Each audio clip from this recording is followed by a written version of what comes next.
You tolerate a bad employee, that's going to spread like cancer, and all the good employees are going to see that, and they're going to leave, okay? Great employees don't want to be around bad employees. Like winners don't like losers. Just going to say it. That's just the way we look at things. Winners don't like losers. So if you have winners and you're tolerating losing behavior, they're going to go find somewhere else where winners want to be, all right? You have to create an environment where it is safe to fail, okay? Maybe, I don't know if you've heard that before or not, but what I'm trying to drive home with the safe to fail is if you create an environment where your staff is afraid to fail, afraid to do anything, afraid to get anything wrong, then you're going to create an environment where they do nothing, okay? They're going to be black and white. They're going to need directions on everything. They're not going to think of any problem solvings.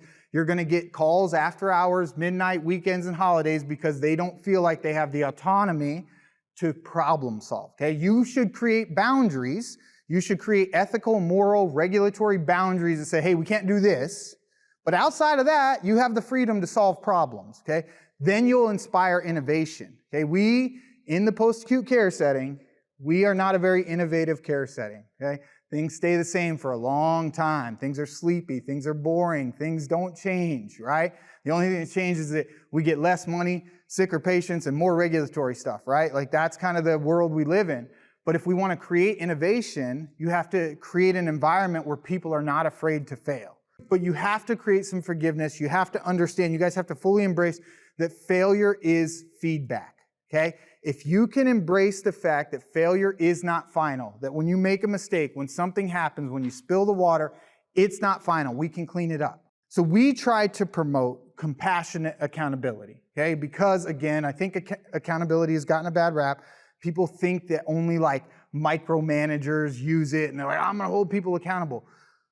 But in reality, if you do it correctly, accountability will make sure that you build a relationship with your people, right? It builds trust. When you do these things that we're going to talk about, it builds trust with good people, and the people that run away from accountability are the ones you don't want anyway. Okay? And I know sometimes that's crazy to say when we're short-staffed and you're like, oh man, but truly, accountability is something that is going to make a big difference with your relationship with your staff. So you got to make sure that you have it, okay?